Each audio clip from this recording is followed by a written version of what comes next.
बिस्मिल्लाहिर्रहमानिर्रहीम। अस्सलाम वालेकुम। आप देख रहे हैं यूट्यूब चैनल आम सी बातें। सीनियर सहाफ़ी मदर अब्बास साहब ने तहरीक लब्बैक की बात कर दी। पाकिस्तानी मीडिया और सियासी जमातों को बुरी तरह एक्सपोज कर दिया। इस वीडियो में हम इसी के मुतालिक बात करेंगे। नाज़रीन कराम, मारिया मेमन साहिबा के प्रोग्राम में सीनियर सहाफ़ी मदर अब्बास साहब बात कर रहे थे तो मदर अब्बास साहब ने कहा कि इस वक्त बलूचिस्तान और केपी में सैलाब की वजह से बुरी हालत है और वहाँ की अवाम का बहुत नुकसान हो रहा है, मगर पाकिस्तान की सियासी जमातें और हुकूमत सो रही है और उनको फिक्र नहीं है कि इस वक्त अवाम का कितना नुकसान हो रहा है और ये लोग सियासत खेल रहे हैं।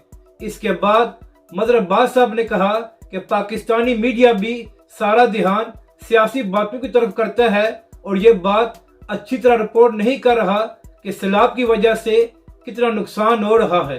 तो नाजरीन कराम, यही बात तहरीक लब्बैक पाकिस्तान और उसके कारकुन पिछले 4 दिनों से कर रहे हैं कि एक तरफ सैलाब की वजह से बुरी हालत है और दूसरी जानब पाकिस्तानी मीडिया और सियासी जमातें सब सो रही हैं और इनको पाकिस्तानी अवाम की फिक्र नहीं है।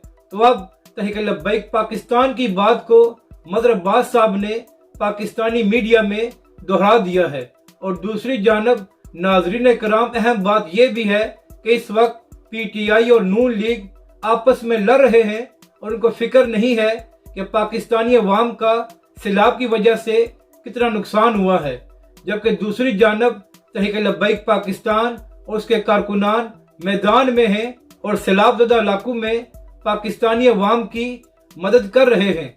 तो एक बार फिर यह बात साबित हो गई है कि तहरीक लब्बैक पाकिस्तान और अल्लामा साद हुसैन रिजवी ही वाहिद जमात और लीडर हैं जो हर वक्त और हर मुश्किल में पाकिस्तानी अवाम की मदद करते हैं। तो अब पाकिस्तानी अवाम को भी ये फैसला करना होगा कि इन बड़ी सियासी जमातों की जान छोड़कर तहरीक लब्बैक पाकिस्तान और अल्लामा साद हुसैन रिजवी का साथ दें ताकि पाकिस्तान में कुछ बेहतरी आ सके।